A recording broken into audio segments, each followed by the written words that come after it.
seconds will go. Okay.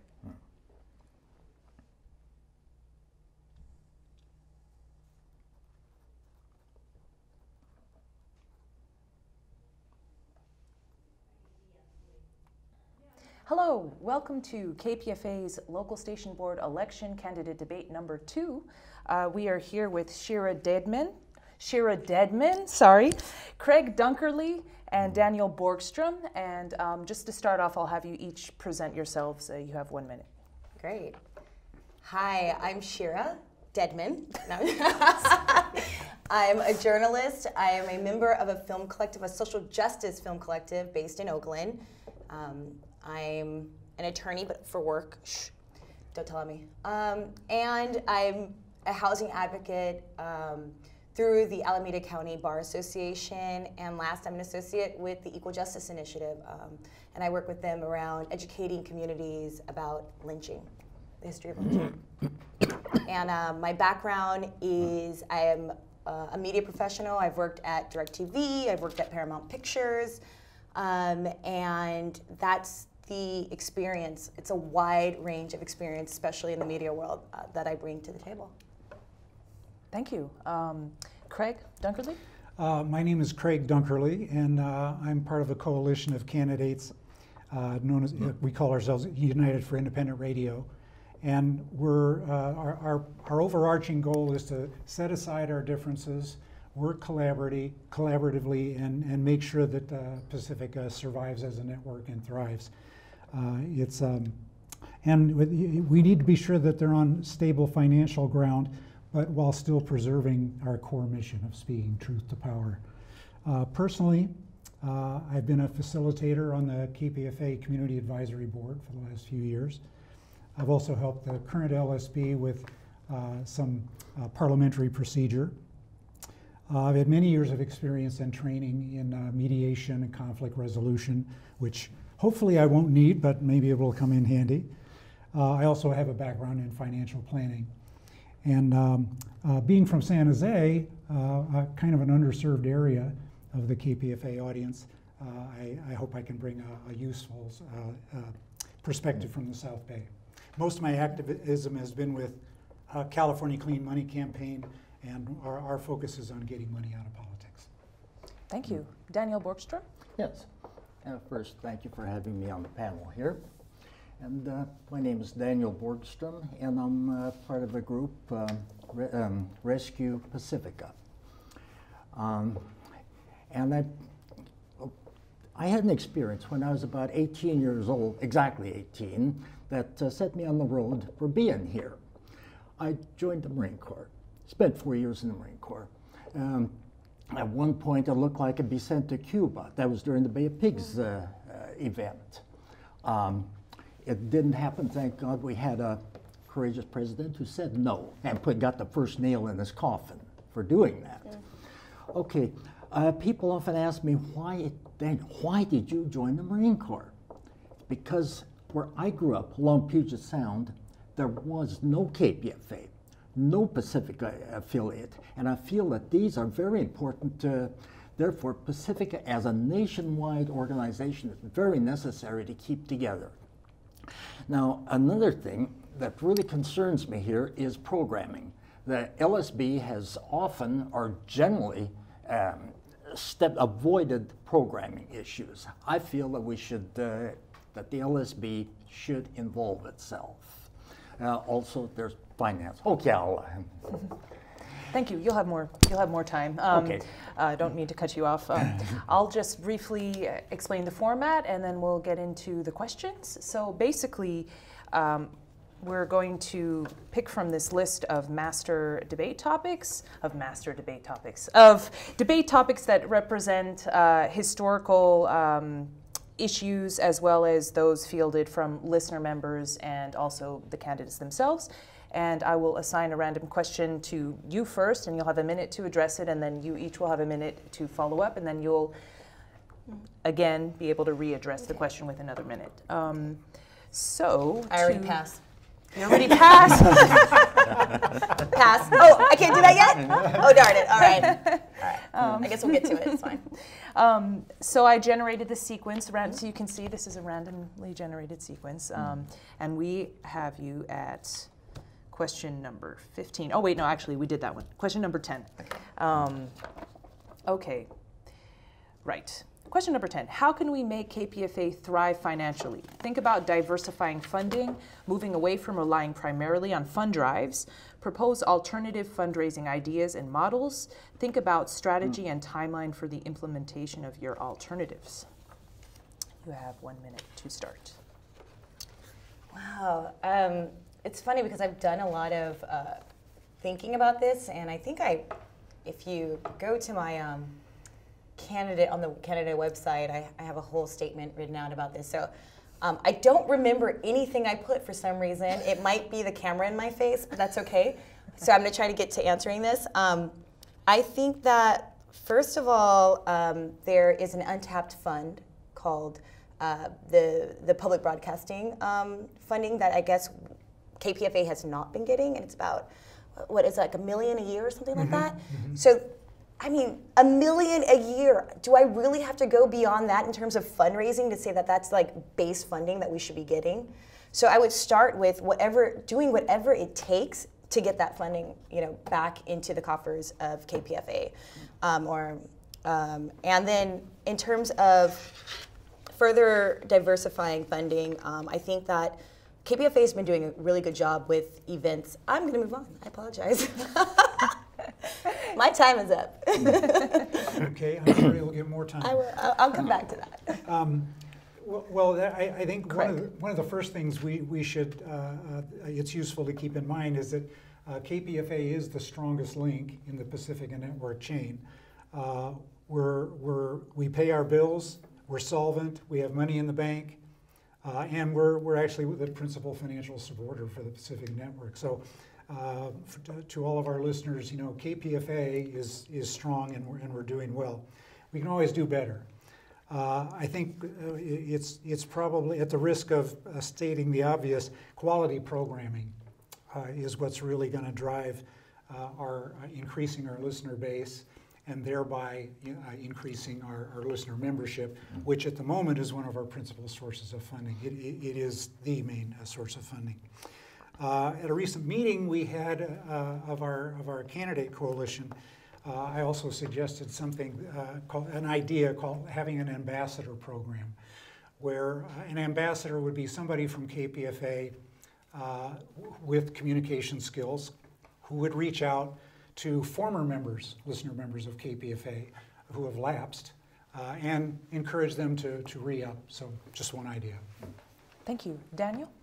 Okay. Well, I certainly agree we should be going after that $1 million a year, which we haven't, for reasons I won't go into that. Another thing is we got to show them programs that they want to see. And last summer there was one very popular program taken off the air, and listeners came down and complained about that, and were ignored. I mean, ignored. And it wasn't just one program. It was, there was Guns and Butter. There was also another program, then right after it, another one, Counterspin, disappeared. We didn't, and who knows what's next. But these were popular programs. We have to show them programs that they want to see. We have to, well, maybe I should just kind of leave it there. Thank you.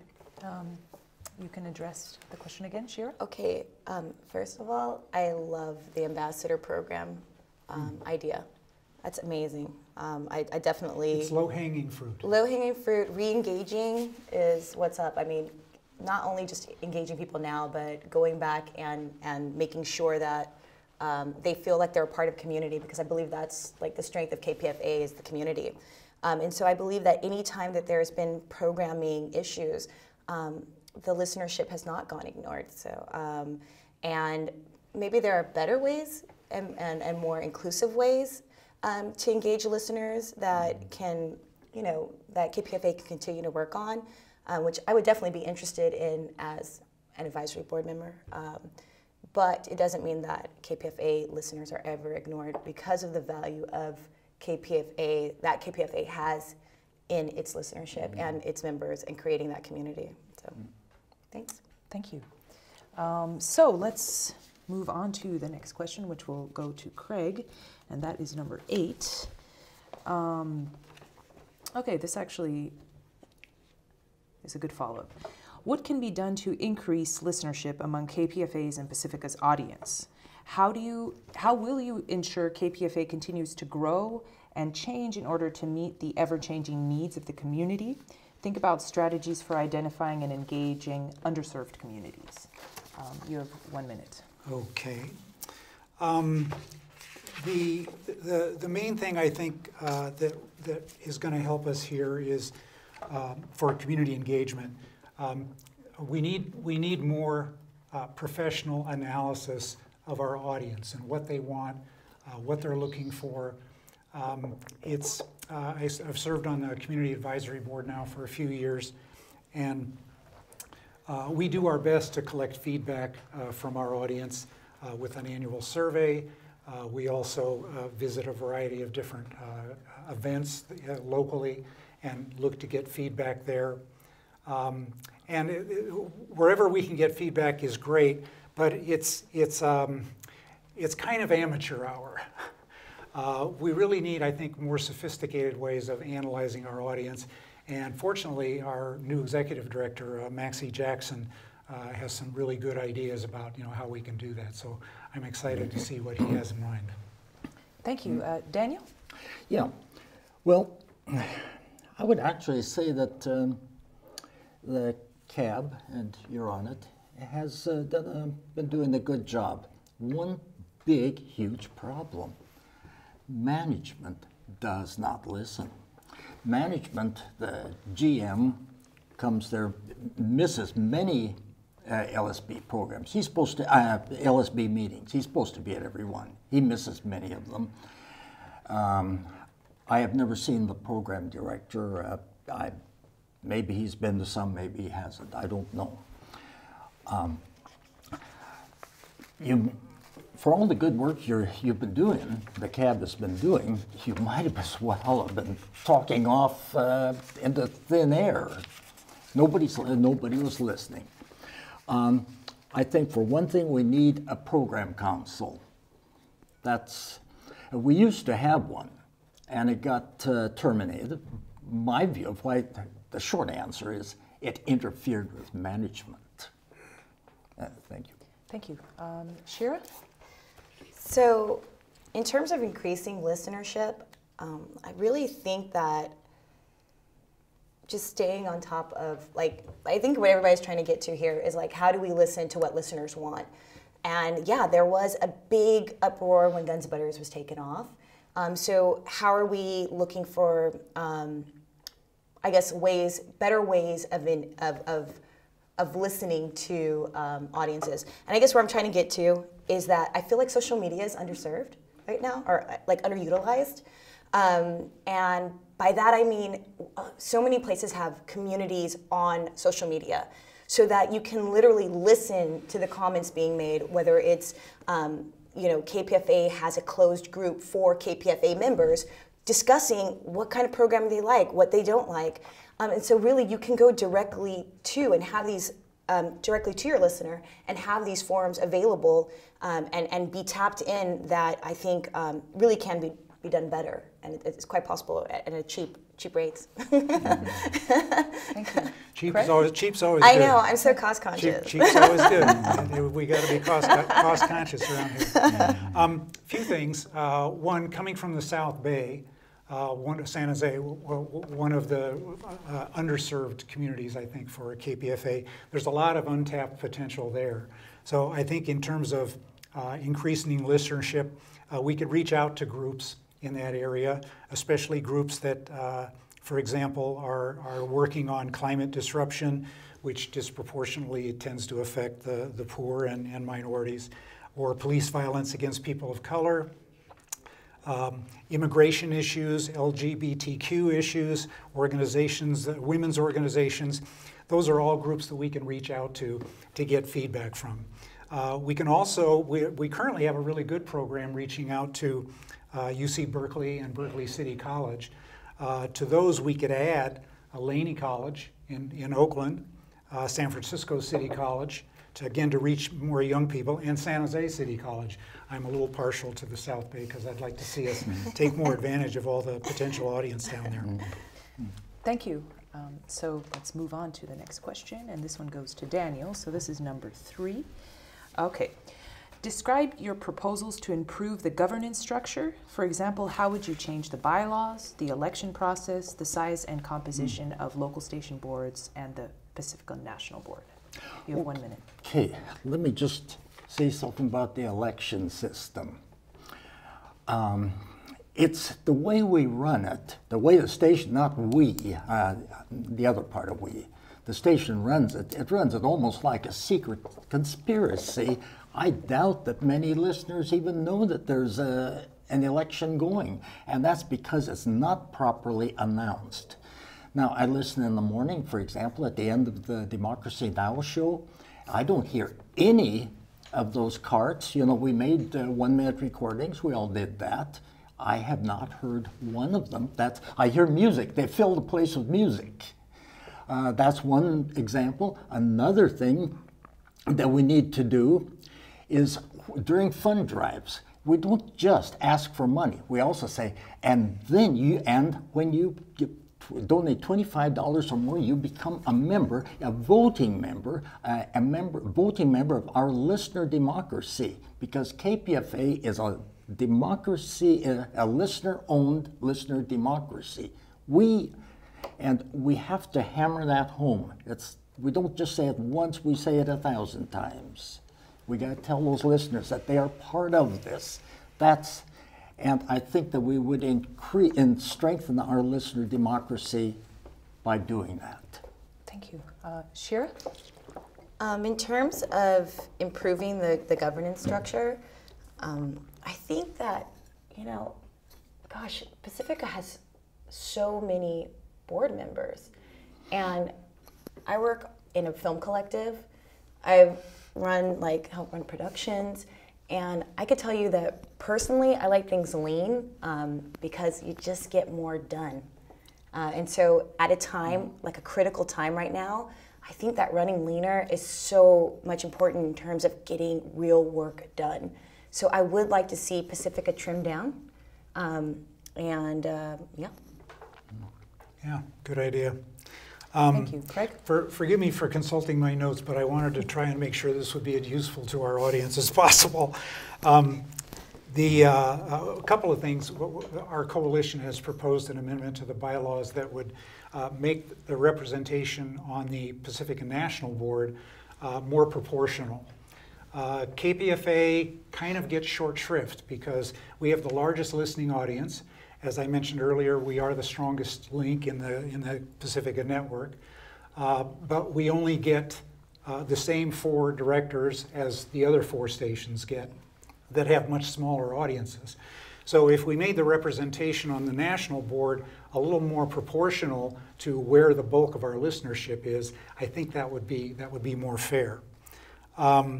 I also, our coalition has also suggested a bylaw revision that would make the LSB itself a little smaller, because I agree with Shirah that that old joke about a camel is a horse designed by a committee.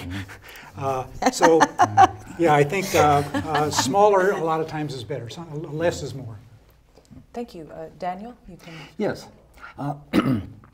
I've thought about that. I've often heard people say that we work better with a smaller board. And in some situations, yeah, I could see that. But I don't think size is the key thing. Remember, the U.S. Congress has about, 400, 500 people in there?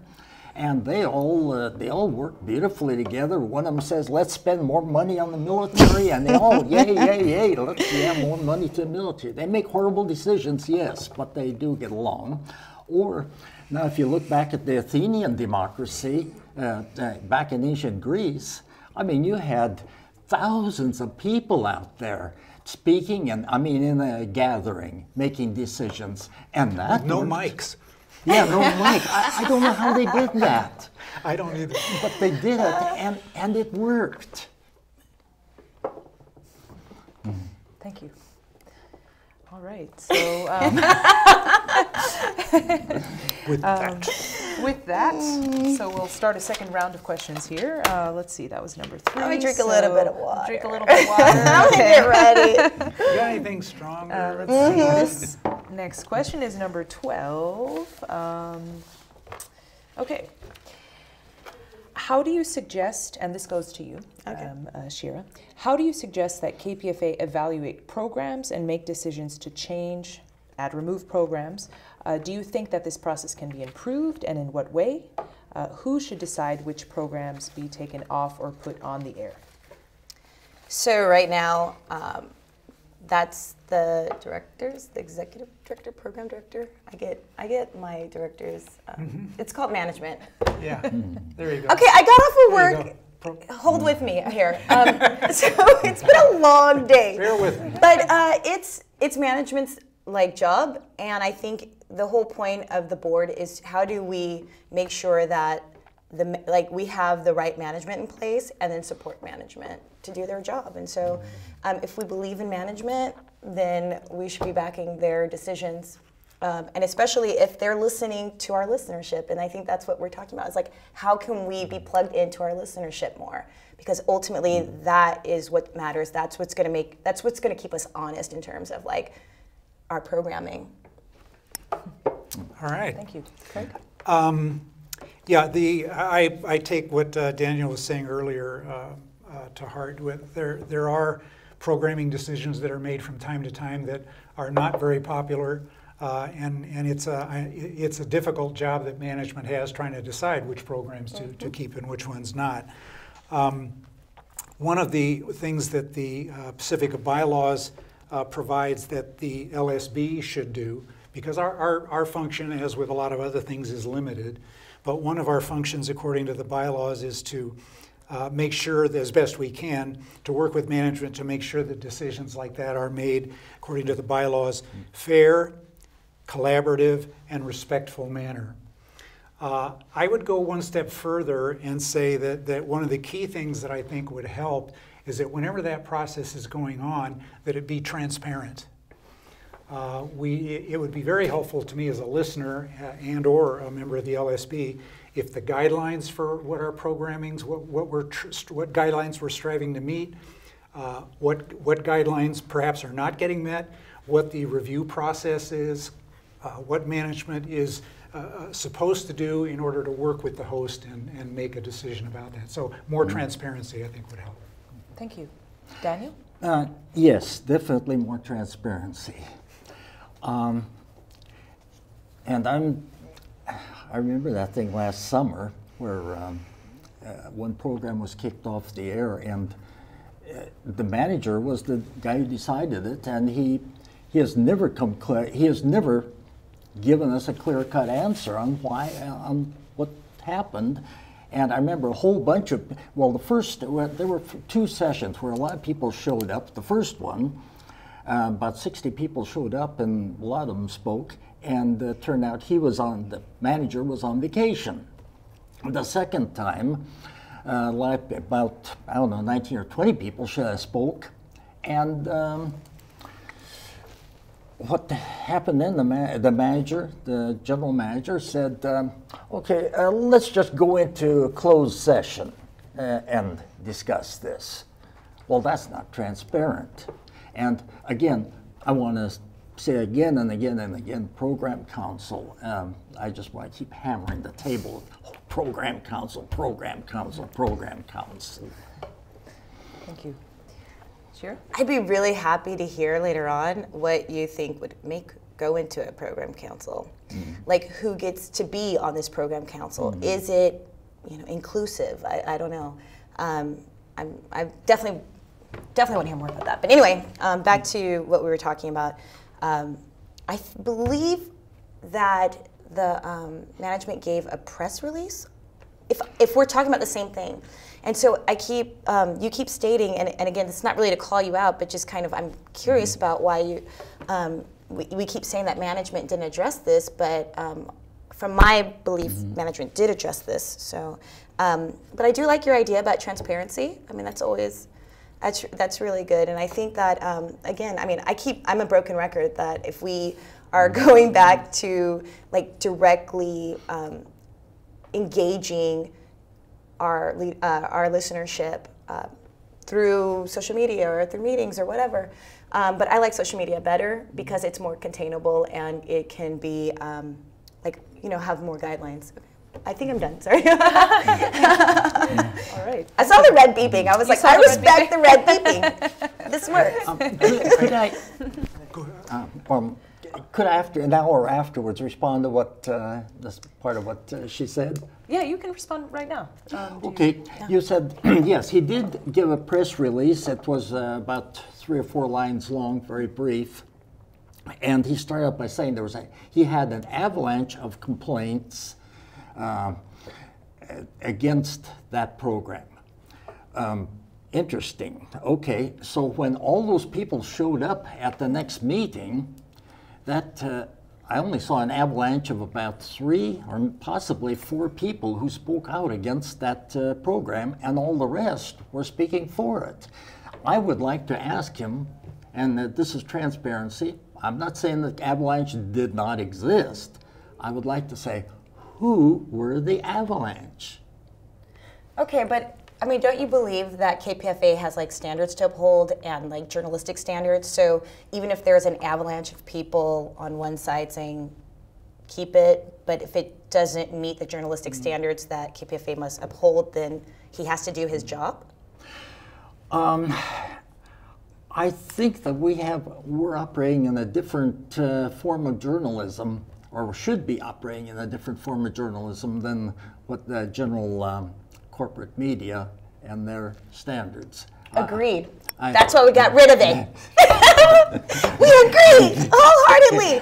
But we're supposed to be debating, so go back. Do I have 1 more minute? Sorry. In the sequence? Yeah, I can't even start. See, we messed up. Oh, sorry. That's okay. Greg, That's okay. you were on top of it.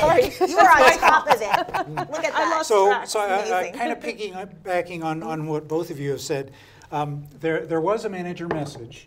It was a taped message, like a cart, and also a written message that was posted on the website, but it didn't get enough airplay, and it didn't get enough attention. Not enough attention was directed to it. So this is part of what where I think more transparency would help. Where whatever that decision was, that whatever the manager's response is, we should have that be as readily available, you know, to the public as possible. Because I think a lot of our listeners are mad at KPFA, or much more mad at KPFA management than they might be if they heard the whole story. The other thing is that the LSB, one of our obligations in the bylaws, is to review things like that with management. We sent a team, I wasn't on the LSB at the time, but a team was sent to the manager to talk about this. What procedures were followed, what was done, how did this decision come about? And the LSB's conclusion was that, yes, there was an extensive process that was followed, and the decision management made was kind of a last-ditch thing. Could I say one thing? Yes. Yeah. Keep it brief. Dad, you're getting timed. Traditionally, the LSB has, just often withdrawn from programming stuff. And we've been talking a lot about programming questions and decisions, and I'm just really glad to hear that. And I want to point out, well, maybe you already said it, but there is a thing in the bylaws. I think you read it, didn't you? Yeah. That we're supposed to, that the LSB is supposed to work together. I brought it back here too, and I'm glad you did. We can put it as a note below the... Daniel, I think you have the heart of a programmer. I hear it in all of your questions and your responses, I should say. A sticker on your forehead that says program council. Like that's your calling, I think. There. Thank you. Thank you both. So let's see, I lost track. So Sorry. wait, you just answered this I one, think, right? You were the yes, main I think I person? had the main person. I think that was And my so second now- question. Okay, so now we're going to give a main question to Daniel, and this is number 13. What suggestions do you have for the further development of KPFA social media, Area 94.1 podcast library, and the KPFA video channel? You have 1 minute. Okay, first I have a horrible thing to disclose. I'm on Facebook, but I rarely look at it. That's to your credit. So I can't say too much about Facebook, but I think we should do podcasting. There's a lot of opportunities for that, and some young people have told me, hey, podcasting's where it's at these days. So I definitely think we need to go into that. Thank you. Shirah? Okay, I need you to repeat the question. Oh, sure. Yeah. What am I allowed suggestions to do you ask that? have for further development of KPFA social media, Area 94.1 podcast library, and the KPFA video channel? Okay. Well, I definitely think that this is where KPFA can shine in terms of bringing in diverse voices and marginalized voices. Podcasting is especially, I think, hot, among not just younger people. Everybody's always saying, "Oh, younger people," but just it's cutting edge. It's in terms of topics that it's dealing with and again, marginalized voices. So I think bringing in more of those voices under the KPFA umbrella would be awesome. In terms of Facebook, social media, I think KPFA, if you look at other local radio stations, when they become the hub of not just what they're doing, but local news, that there ends up being a lot of engagement. And so I think that KPFA could increase engagement on the Facebook page if they included more local news. And I really think that what performs well, shoot, I'm running out of time. Okay. I'll wait till it circles back to me. So it circles. Yeah. Craig? I'll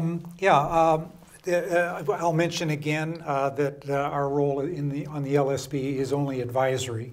I hate to keep falling back on that, but I think it is important for our viewers to realize that the LSB has a function and it's important, but there are limitations on what we can do. That said, the coalition of candidates that I'm on, United for Independent Radio, we do support increasing our postings on Facebook about KPFA programs. We also think it would be good to look to other areas of the community and solicit, search for, and create quality podcasts, exactly what Shirah was saying. And then lastly, we can work with local filmmakers, community media organizations, film departments at Bay Area colleges, and again, extending our outreach to city colleges like Laney, like San Francisco City College, like San Jose City College, to reach our younger and recruit younger folks, but also working with their film departments and so on. We can also introduce them to a lot of our apprenticeship and internship programs at KPFA. Another way to bring them in and get them excited and get them connected to KPFA. Thank you. Daniel, the same question. Let me say I like what you both were saying.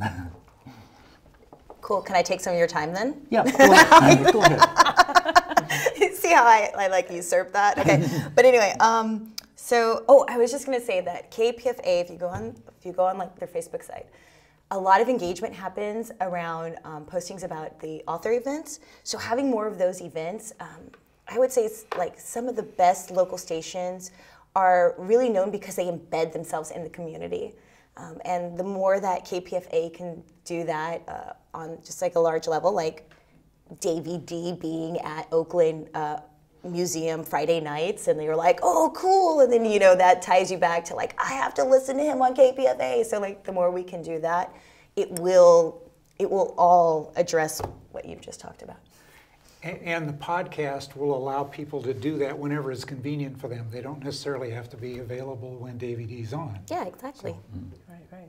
Well, thank you. Each of you, you had each already 2 questions, right? Oh, yeah. I think Yeah, so. okay. Yeah, we got excited here. So I think to close, we can do 2 rounds of basically minute-long statements just to cover, this is what we did in the first debate, and to cover whatever issue you thought you couldn't get to in these questions. Yeah, so we can start. I pass. You pass? We can start with Craig. I'm still reading my notes. We can start with Craig and rotate back since you just Cool, you thanks. did just I start. appreciate it. Okay. I had in my notes 3 kind of overarching things that I'd like to see the LSB do and the KPFA family do going forward. One of the key things we need to do is we need to work collaboratively. We need to get along. We need to be selfless. The LSB is going to do and make a lot of decisions that I'm probably not going to agree with. But as long as we all keep our eyes on the prize, making KPFA stronger, getting us more connected to the community, increasing our listening audience, serving that function that the founder had when he established KPFA, that's really the important thing. So working collaboratively, and that's a big challenge. I mean, human beings don't always get along. But I think if we keep coming back to that, it's like, calm down, Craig. We got to work collaboratively here. We got to do the best we can. And then I'll save the rest for my other minute. Thank you.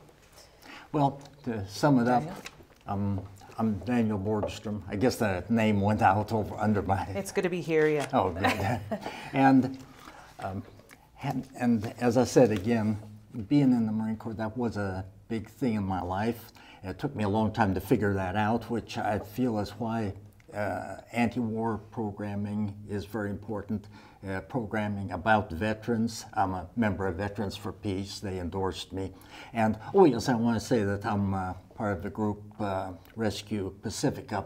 We are definitely for keeping all of Pacifica together. There's such a thing as an economy of scale. Even though there's huge problems in Pacifica, we all know that. But we still have to fight to keep this together. And to be a nationwide anti-war network, and I don't mean just anti-war, there's also labor issues, there's racial issues, there's zillions of issues, homelessness.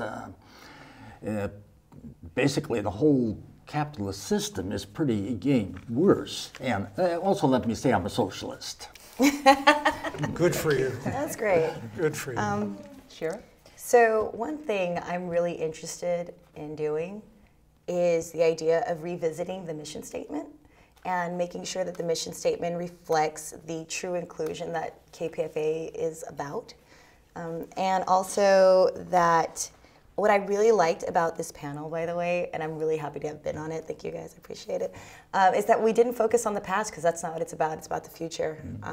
And making sure that KPFA lasts through the future. And so I think that finding common ground, kind of like what we were doing here, it would be easy to get involved in the nitty-gritties of where we don't agree, but we need to focus on where we do and how we can push forward, because ultimately we need KPFA to survive. These are really serious times, and that's where we need to meet and find out more information at unitedforindependentradio.org. You still have another. .com, that's right. .com. Oh, I do? Yeah, Okay. yeah, after. unitedforindependentраdio.com. Boom, I ran out of time. So the working collaboratively, I think, is going to be one of the key things that we're going to need to do going forward. A friend of mine had, well, probably everybody heard this expression, KPFA is a diamond in the rough, but a diamond sure enough. Oh, that's It's a jewel. It's something that it's a treasure, nationwide. It's something that's been around for 70 years. This year will be our 70th anniversary, and there'll be lots of celebratory events around that. I think going forward, we've come a long way, and it's amazing that we've survived this long and done this well. I think now one of the things we need to do going forward is not be afraid to consult professionals. We've done pretty good more or less on our own. But I think we're at a stage now where if we're really going to take it to the next level, we need to not be afraid to consult professionals and listen to what they say. Thank you. Daniel? I thought I did. You have another minute. You have another minute. Oh, I have another minute. But you can pass. Well, again, I want to say from this group, Rescue Pacifica, which, as I think the name implies, we want to do what we can to rescue Pacifica from the horrible mess and keep it together and be a nationwide progressive network. Force for good. Yes. Thank you. And I think you have the last minute. Pass. I wasn't ready for it. I was like, that was the end to me. Anyway. All right. Thanks, guys. All right. Well, thank you so much. Yes, and thank you, Renee, for Oh, hosting yes, us. thank you. You're awesome. You did My such a pleasure. good job. My Thank pleasure. you. Oh, this is fun. Thanks for keeping us like. I have the easy job. It's you guys that are making this happen. I'm just like mechanical here, but that's fine. Smile. No, you smiling, read those questions really.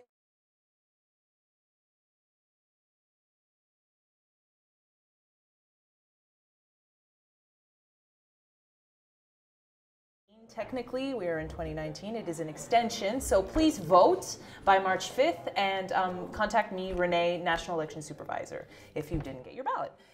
And I was here with Shirah Dedman, Craig Dunkerley, and Daniel Borgström. Thank you. And how could they reach you if they wanted to? Oh, I'll have, there'll be all the Okay. contact information Super. by email. Super. Thank you. Thank you so much.